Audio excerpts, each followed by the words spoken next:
Welcome back friend, thank you for clicking here. This is me Sadiq Hussain and you are watching Biologism. इस video के अंदर हम PPSC lecture zoology का जो पास paper हुआ है 2020 के अंदर उनको सॉल्व करेंगे। उसके जो बहुत इंपॉर्टेंट MCQs थे, बल्कि सारे पेपर को ही हम सॉल्व करेंगे। और इससे पहले मैं आपको ये बताता चलूँ कि ये जो पेपर सोल्यूशन की वीडियोस हैं ये 3 होंगी, 3 पार्ट में मुश्तमिल होंगी। पहली वीडियो आज हम स्टार्ट करने लगे हैं और नेक्स्ट 2 जो है वो coming with in 1 to 2 days जो है वो आपके पास आ जाएंगी। उन वीडियोस को देखने के लिए या आपको जब वो वीडियोस कब आती हैं आपको कंफर्म हो जाए, आपको पता चल जाए, आपको नोटिफिकेशन मिल जाए, तो उसके लिए बियोलॉजिज्म को सब्सक्राइब कर लें और बेल आइकन को प्रेस करके ऑल पे क्लिक कर दें। तो जैसे ही हमारी नेक्स्ट वीडियो आएगी तो आपको नोटिफिकेशन मिल जाएगा कि नई वीडियो जो है वो पोस्ट हो चुकी है। तो स्टार्ट करते हैं जी। हमारा पहला MCQs है एट साइटोकाइनेसिस। जैसा कि आप जानते हैं साइटोकाइनेसिस सेल डिवीजन को कहते हैं। In plants a structure phragmoplast is formed. Phragmoplast basically एक क्लीवेज फरो बनती है इनसाइड में, is formed when vesicle which originate from. अच्छा, ये याद रखना है, फ्रैग्मोप्लास्ट जो है प्लांट के अंदर बनती है और क्लीवेज फरो जो है वो एनिमल के अंदर बनती है, और ये दोनों जो हैं ये गाल्जी कम्प्लेक्स की वजह से बनती हैं। तो ऑप्शन सी जो है इसके अंदर करेक्ट है। नेक्स्ट MCQ की तरफ हम जाते हैं जी। नेक्स्ट हमारा MCQs है an alpha helix is an example of structure of protein. Alpha helix जैसा कि आप जानते हैं DNA के अंदर मौजूद होता है और ये प्रोटीन का स्ट्रक्चर जो है सेकेंडरी स्ट्रक्चर की एग्जाम्पल होती है। तो ऑप्शन बी जो है वो करेक्ट है। नेक्स्ट MCQ की तरफ जाते हैं जी। नेक्स्ट हमारा MCQs है central molecular diagram of biology is. अच्छा, जितना भी मॉलिक्यूलर बायोलॉजी है, मॉलिक्यूलर बायोलॉजी आपके DNA, RNA और प्रोटीन सीक्वेंस पे डिपेंड करती है।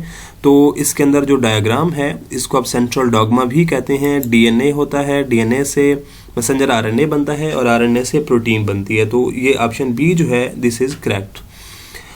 नेक्स्ट हम जाते हैं जी। अगला हमारा MCQs है an enzyme fill in the blanks है यहाँ पे the activation energy of the reaction. तो आपको पता है एंजाइम जो है हमेशा एक्टिवेशन एनर्जी को लोअर करते हैं और लोअर करके खुद जो है वो खुद यूटिलाइज नहीं होते और उसके बाद रिएक्शन को फास्ट कर देते हैं। तो ऑप्शन ए जो है इसके अंदर करेक्ट था।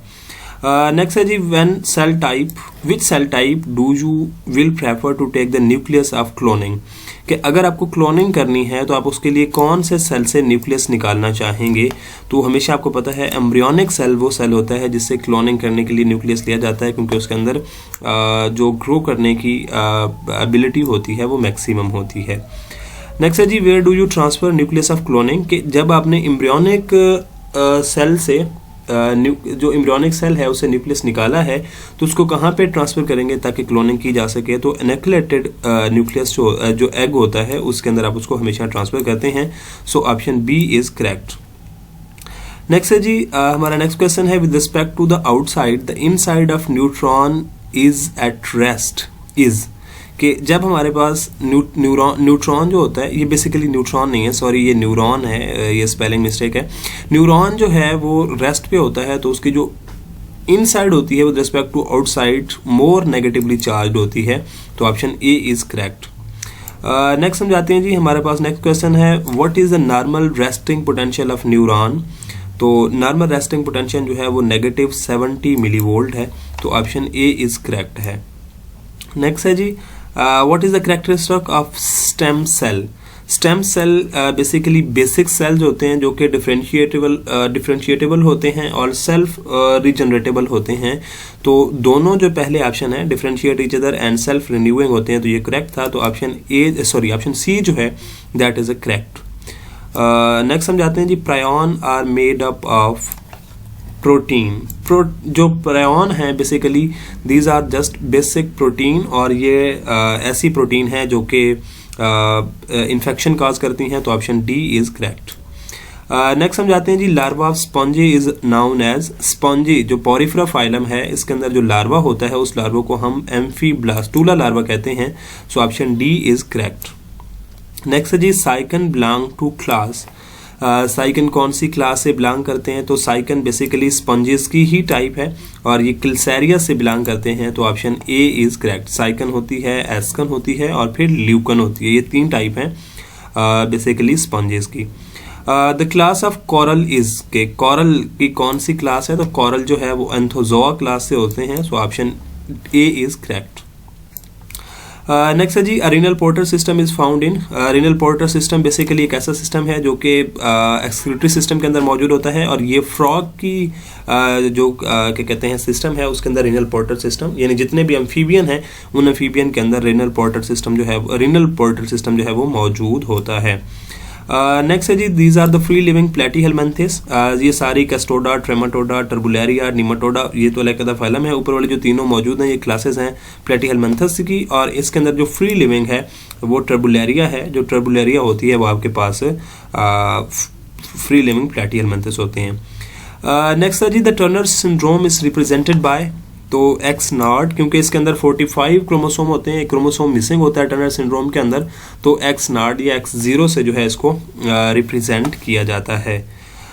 नेक्स्ट हमारे पास एमसीक्यू है जी, synthesis of RNA and protein take place in, basically हमें यहाँ पे वो फेज बताना है कि किस फेज के अंदर synthesis of RNA and protein होती है, तो ये सिंथेसिस जो होती है वो आपके पास हमेशा G1 फेज यानी ग्रोथ 1 फेज जो होता है उसके अंदर होती है।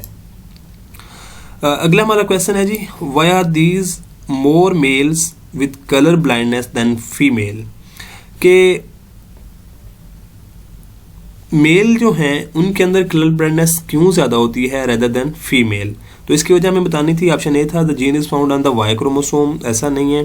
The recessive gene is marked by an other X chromosome in the female, या दिस इज करेक्ट, कि बेसिकली जो कलर ब्लाइंडनेस है ये सेक्स लिंक्ड जीन है, सॉरी सेक्स लिंक्ड क्या कहते हैं डिजीज है, और ये एक्स लिंक्ड है, ठीक है। तो ये जो एक्स होता है फीमेल के अंदर वो दूसरे एक्स से मार्क हो जाता है, तो जबकि जब मेल के अंदर आता है तो उस एक्स ने अपनी जो ट्रेड्स हैं उनको बेसिकली क्या कहते हैं शो करना होता है, तो इस वजह से कलर ब्लाइंडनेस जो है वो फीमेल के अंदर इतनी ज़्यादा नहीं होती, जबकि मेल के अंदर इसकी प्रोपोर्शन जो है वो ज़्यादा होता है।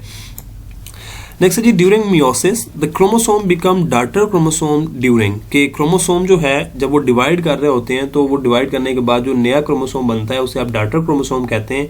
तो मियोसिस की एनाफेज 2 जो है उसके अंदर जो क्रोमोसोम है वो डॉटर क्रोमोसोम बन जाते हैं, तो option C is correct.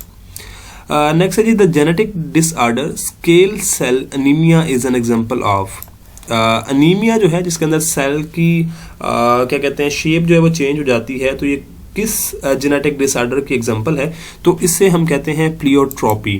Pleiotropy जो है उसके अंदर आपके पास जो डिसऑर्डर आती है that is sickle cell anaemia, जिसके अंदर सेल जो है आरबीसीज बेसिकली उनकी जो बेसिकली शेप होती है वो चेंज हो जाती है। नेक्स्ट है जी, which of the following is correct for aneuploidy, के एनियोप्लॉइडी के लिए कौन सी चीज़ जो है वो कौन सा नीचे लिखी गई सेंटेंस जो है वो करेक्ट है, तो 2n+1 यानी डिप्लॉइड जो होते हैं उसके साथ एक और क्रोमोसोम ऐड हो जाता है, तो इसको हम क्या कहते हैं एनियोप्लॉइडी कहते हैं। नेक्स्ट हमारे पास है जी, the X-ray diffraction studies by played a key role in discovery of DNA structure, कि एक्स-रे जो है वो डिफ्रैक्शन किसने की थी और फिर डीएनए की जो डिस्कवरी हुई स्ट्रक्चर की तो वो किसने, तो एक्स-रे डिफ्रैक्शन जो है वो फ्रैंकलिन ने की थी बेसिकली, तो ऑप्शन बी इसका करेक्ट है। जबकि डीएनए का जो स्ट्रक्चर दिया था वो वाटसन एंड क्रिक ने दिया था, और डीएनए को सबसे पहले जो आइसोलेट किया था वो आपके पास मिशर थे जिन्होंने सबसे पहले इसको क्या कहते हैं डिस्कवर किया था, फिर एक्स-रे डिफ्लेक्शन फ्रैंकलिन ने की, और फिर वाटसन एंड क्रिक ने क्या किया इसका जो डिस्कवरी ऑफ डीएनए स्ट्रक्चर है वो उसको डिस्कवर किया या उसको डिटेल के साथ देखा। नेक्स्ट है जी, the triplet code of C80 in DNA is represented as in messenger RNA and in transfer RNA. Basically cytosine है, उसके साथ एडेनिन है और थायमीन है, तो मैसेंजर आरएनए के केस के साथ साइटोसिन जो है वो ग्वानिन के साथ बनाएगी, एडेनिन जो एडेनिन है वो थायमीन बनानी थी लेकिन वहाँ पे यूरासिल होती है तो वो यूरासिल के साथ, और थायमीन वहाँ पे एडेनिन के साथ। जबकि जब हम ट्रांसफर आरएनए के अंदर जाएंगे तो देन सेम वही हो जाएगी, CAU हो जाएगा, CAU थायमीन सिर्फ चेंज होगी।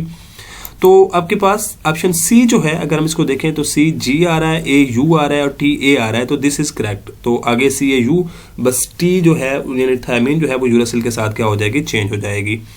नेक्स्ट हमारे पास है जी टर्नर सिंड्रोम। टर्नर सिंड्रोम के अंदर अभी हम पीछे पढ़ के आए हैं कि इसको X0 से रिप्रेजेंट करते हैं, तो इसके अंदर सेल जो है वो 45 क्रोमोसोम जो है वो कंटेन करता है। So option B is correct. The following is a steroid hormone. हमें ये बताना है कि कौन सा हार्मोन जो है इनमें से स्टीरॉयड हार्मोन है। टेस्टोस्टेरोन, कार्टिसोल और एल्डोस्टेरोन। तो एल्डोस्टेरोन जो है या एल्डोस्टेरोन जो है ये आपके पास क्या है, स्टीरॉयड हार्मोन है। नेक्स्ट हम जाते हैं जी insulin in human is. Insulin की बेसिकली नेचर पूछी गई है, तो ये प्रोटीन इन नेचर होती है। और नेक्स्ट है फाइब्रिनोजेन इज फाउंड इन, के फाइब्रिनोजेन जो है वो कहाँ पे मौजूद होती है। तो फाइब्रिनोजेन बेसिकली एक प्रोटीन है जो कि ब्लड क्लॉटिंग के अंदर बेसिकली हेल्प करती है। तो blood and produced in liver, ये ब्लड के अंदर मौजूद होती है और बेसिकली प्रोड्यूस किससे होती है, आपके लिवर से। नेक्स्ट है जी petromyzon belong to which class. Petromyzon basically एक फिश है जो कि एनग्नेथा जो है, जॉलेस फिशेज जो होती हैं उनके अंदर ये मौजूद होती है। सो ऑप्शन ए करेक्ट है।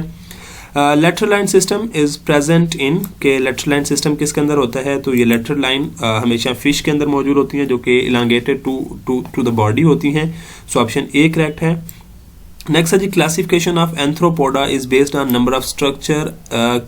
एंथ्रोपोडा is based on the number and structure of, के जो एंथ्रोपोडा होते हैं उसके अंदर बेसिकली जो बॉडी सेगमेंट होती हैं और उसके जो अपेंडेजेस होती हैं उसकी बेस पे हम क्या करते हैं, क्लासिफिकेशन करते हैं। तो ऑप्शन बी इसके अंदर करेक्ट है। सो थोड़ी सी वीडियो लंबी हो गई है, 10 मिनट हो गए हैं, ऑलमोस्ट 11 मिनट हो गए हैं, but this is useful video. अगले 2 पार्ट्स मैं कोशिश करूंगा कि बहुत शार्ट हो, बट हम सारे MCQs जो है ज़ूलॉजी से रिलेटेड जितने भी MCQs आए थे उनको हम सॉल्व करने की कोशिश करेंगे। इसके साथ एक और बात मैं आपको क्लियर करते चलूँ कि हमारे ग्रुप के अंदर जो है व्हाट्सएप सपोर्ट के थ्रू PPSC ज़ूलॉजी की प्रिपरेशन हो रही है जो कि फ्री है। और अगर आप उस ग्रुप के अंदर ऐड होना चाहते हैं तो कमेंट सेक्शन के अंदर जो है अपना कमेंट मेंशन करें और वहाँ पे आपसे कांटेक्ट कर लिया जाएगा। उसके साथ साथ बायोलॉजिज्म को सब्सक्राइब कर लें और बेल आइकन को प्रेस कर दें। मिलते हैं बहुत जल्द अगली वीडियो में, तब तक के लिए अल्लाह हाफिज़।